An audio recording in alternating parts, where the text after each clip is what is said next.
Hi കൂട്ടുകാരെ, എൻ്റെ പേര് വിജയ്. എനിക്ക് 22 വയസ്സായി. എൻ്റെ അച്ഛൻ്റെ ബന്ധത്തിലുള്ള ധന്യ ചേച്ചിയുടെയും എൻ്റെയും കഥയാണ് നിങ്ങളിന്ന് കേൾക്കാൻ പോകുന്നത്. എൻ്റെ കോളേജ് പഠിത്തമെല്ലാം അവസാനിച്ചു. ഇപ്പോൾ വെറുതെ വീട്ടിൽ ഇരിക്കുകയാണ്. എന്നാലും വീട്ടുകാരെ ബോധ്യപ്പെടുത്താൻ വേണ്ടി മാത്രം ചില ജോലികൾക്കൊക്കെ ശ്രമിക്കുന്നുണ്ട്. ഞാൻ അങ്ങനെ എല്ലാവരോടും പെട്ടെന്ന് മിണ്ടുന്ന സ്വഭാവക്കാരനല്ല. വീട്ടിൽ വെറുതെ ഫോണും നോക്കി കോലൊക്കെ പിടിച്ച് ഇരിക്കാനാണ് ഇഷ്ടം. അങ്ങനെ ഇരിക്കെയാണ് അച്ഛൻ്റെ ബന്ധത്തിൽപ്പെട്ട സാബുച്ചേട്ടൻ വിളിക്കുന്നത്. ആള് ദുബായിൽ പുതിയ ബിസിനസ് തുടങ്ങി. അപ്പോൾ അവിടേക്ക് പോവുകയാണ്. സാബുച്ചേട്ടന് ഭാര്യയും 10 വയസ്സുള്ള ഒരു മകനുമുണ്ട്. ആ മകന് 1 വയസ്സുള്ളപ്പോൾ ഞാൻ അവരുടെ വീട്ടിൽ പോയിട്ടുണ്ട്. ചേട്ടൻ കുറച്ച് അധിക നാൾ നാട്ടിൽ നിന്ന് മാറി നിൽക്കുന്നത് ആദ്യമായിട്ടാണ്. അതുകൊണ്ട് തന്നെ ഡ്രൈവിങ്ങിനും വീട്ടിലെ മറ്റു ജോലികളും നോക്കുന്നതിന് വിശ്വസ്തരായ ഒരു ആളെ വേണം. അച്ഛൻ്റെ പരിചയത്തിൽ ആരെങ്കിലും ഉണ്ടോ എന്നറിയാനാണ് ചേട്ടൻ വിളിച്ചത്. അപ്പോഴാണ് അച്ഛൻ എൻ്റെ കാര്യം പറയുന്നത്. എന്നാ അവനോട് ഇവിടെ വന്ന് നിൽക്കാൻ പറ. അറിയാവുന്ന ആളുകളാകുമ്പോൾ എനിക്ക് ധൈര്യമായിട്ട് പോകാമല്ലോ. എൻ്റെ ഭാര്യയ്ക്കും മകനും ഒരു കൂട്ടാവുകയും ചെയ്യും. മാസാവസാനം അവൻ്റെ ചിലവിനുള്ള പൈസയെല്ലാം ഞാൻ തരാം. അത് മാത്രമല്ല, വേറെ ജോലിക്ക് അവന് ഇവിടെ നിന്ന് ശ്രമിക്കുകയും ചെയ്യാമല്ലോ. അച്ഛനും അമ്മയ്ക്കും അത് കേട്ടപ്പോൾ നല്ല സന്തോഷമായി. അങ്ങനെ പിറ്റേ ദിവസം തന്നെ ഞാൻ രാവിലെ അവിടേക്ക് പുറപ്പെട്ടു. കുറെ വർഷം മുമ്പ് അവിടേക്ക് പോയതാണ്. എനിക്ക് എൻ്റെ വീടും എൻ്റെ റൂമും വിട്ടുപോവാൻ ഒട്ടും താല്പര്യം ഇല്ലായിരുന്നു. ഇനി അവിടെ ചെന്നാൽ കോലു പിടിക്കാനൊക്കെ പറ്റുമോ എന്ന് അറിയില്ലല്ലോ. അങ്ങനെ 11 മണിയോടെ ഞാൻ സാബുച്ചേട്ടൻ്റെ വീട്ടിലെത്തി.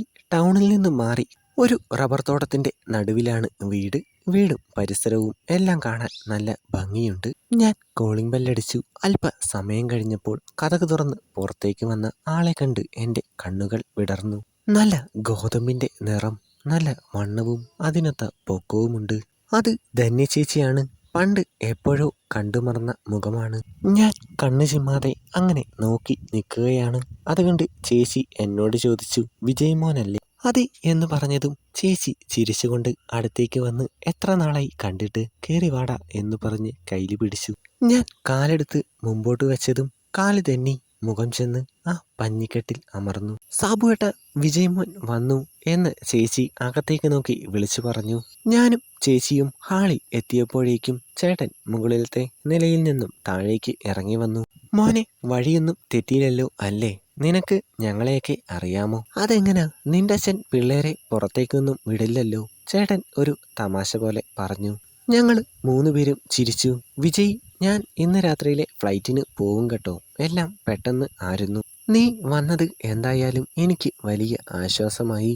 നിന്നെ ഒരു ജോലിക്കാരൻ ആയിട്ടല്ല ഇങ്ങോട്ട് കൊണ്ടുവന്നേക്കുന്നത്. അങ്ങനെ വിചാരിക്കുകയും വേണ്ട. സ്വന്തം വീടായിട്ട് കരുതണം. ഇവളും മോനും ഇതുവരെ ഒറ്റയ്ക്ക് നിന്നിട്ടില്ല. അതുകൊണ്ടാണ് നിനക്ക് പൈസയുടെ എന്തെങ്കിലും ആവശ്യമുണ്ടെങ്കിൽ ചോദിക്കാനും മടിക്കണ്ട. ഞങ്ങൾ സംസാരിച്ചുകൊണ്ട് ഇരുന്നപ്പോഴാണ് മുകളിൽ നിന്നും അവരുടെ മകൻ ഉണ്ണി ഇറങ്ങി വരുന്നത്. അവന് 10 വയസ്സായി. കണ്ടാൽ 5 വയസ്സേ പറയൂ. എന്നെ കണ്ടതും അവനൊന്ന് പരുങ്ങി. സാമ്പുചേട്ടനും ചേച്ചിയും ഇത് നിന്റെ ചേട്ടനാണ് എന്നൊക്കെ അവനോട് പറഞ്ഞു. അവനും എൻ്റെ അടുത്ത് വന്നിരുന്നു. ഞങ്ങൾ 2 പേരും പെട്ടെന്ന് കൂട്ടായി. അപ്പോഴേക്കും പുറത്ത് ടാക്സി വന്നു. ഞങ്ങൾ ബാഗുകളെല്ലാം എടുത്ത് ടാക്സിയിൽ വെച്ചു. മുമ്പിലും ബാക്കിലും എന്തൊരു ഇളക്കമാണ്. അങ്ങനെ സാബുച്ചേട്ടൻ ഞങ്ങളോടെല്ലാം യാത്ര പറഞ്ഞ് കാറിൽ കയറിപ്പോയി.